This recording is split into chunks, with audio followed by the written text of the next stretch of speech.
My judges ready? My timer? Excellent, let's begin. God not only knows whatsoever has happened in the past and every part of his vast domains, and he is not only thoroughly acquainted with everything that is now transpiring throughout the entire universe, but he's also perfectly cognizant of every event, from the least to the greatest, that will ever happen in the ages to come. These words were said by A.W. Tozer in the book The Attributes of God, explaining how God's knowledge surpasses time. He knows everything that's happened in the past in every single area of all the universe. He knows everything that's happening right now in the present, but he also knows everything that will happen in the future. And such knowledge is mind-boggling to us because our minds are so finite, yet his mind is so infinite. Well, today I'll be talking about that attribute of God. Today I'll be explaining the meaning and the significance of the omniscience of God. And in today's speech, I hope I clearly portray the omniscience of God gives peace that's beyond our understanding to all those who believe, but to the world it strikes a fear of condemnation. And we'll see this truth expounded on 3 different points. First, look at the meaning of this term, omniscience, diving deeper on what this actual attribute means. Secondly, why is it significant for God to actually be omniscient? What would God look like without that?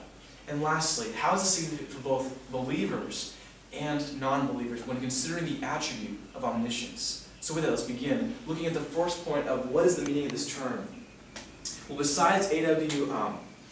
Pink's way of describing in much detail how the knowledge works, Merrill F. Unger, in his New Unger Bible Dictionary, defines it concisely by saying, omniscience is a divine attribute of perfect knowledge. The idea is that God knows absolutely everything.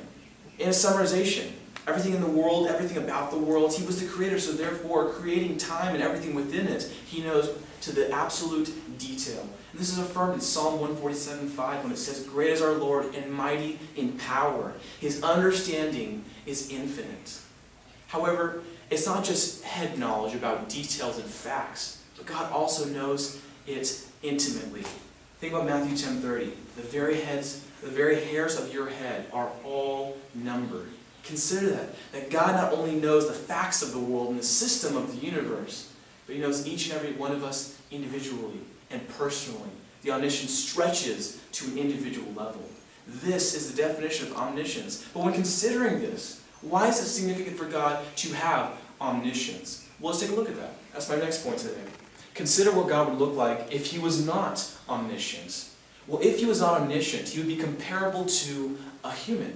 Humans have limited knowledge. He wouldn't be much different in that sense. Omniscience really is one of the founding pillars to our God being set apart from anything we can compare. Consider Exodus 15:11 when it says, "Who is like you, O Lord, among the gods? Who is like you, glorious in holiness, fearful in praises, doing wonders?"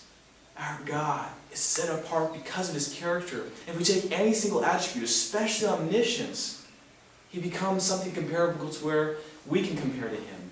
Oh, God just knows a little bit, just kind of like me. He's not really that great. Why should I seek him out? He's not that vast. He's understandable. But the beauty of our God is that he's not understandable. He's infinite. He's beyond our understanding.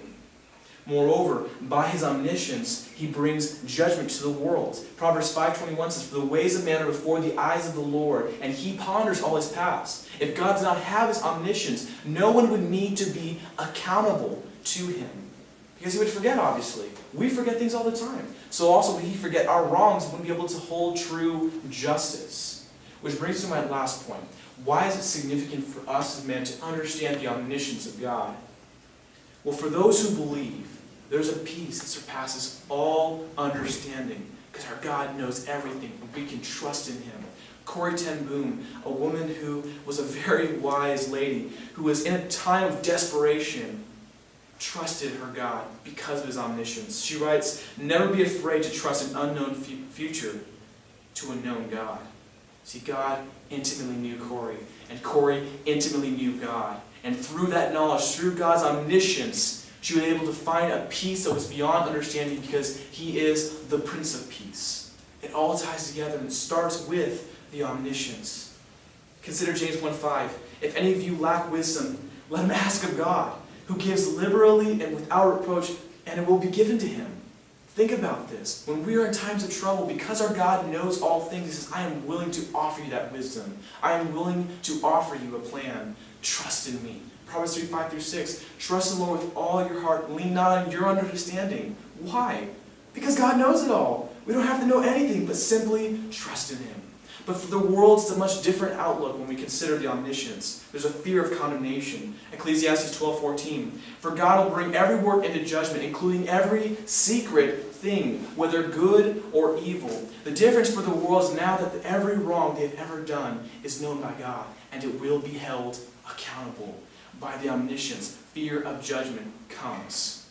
But bring us all together. Let's take a look at what we talked about today. We looked at the idea of what omniscience means. It means perfect knowledge. That God absolutely knows everything. Not simply facts, but also intimately. We saw the significance is that by this knowledge, man is kept accountable to Him, and that He's above all things and set apart.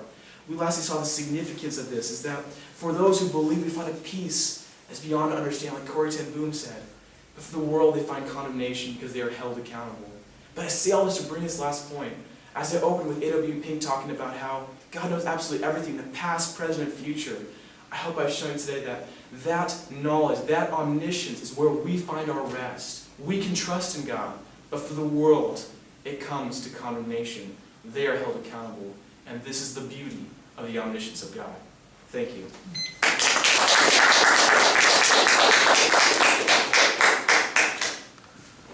Thank you for judging, ma'am. Thank you for judging, ma'am. Thank you for judging, ma'am. Thank you for timing.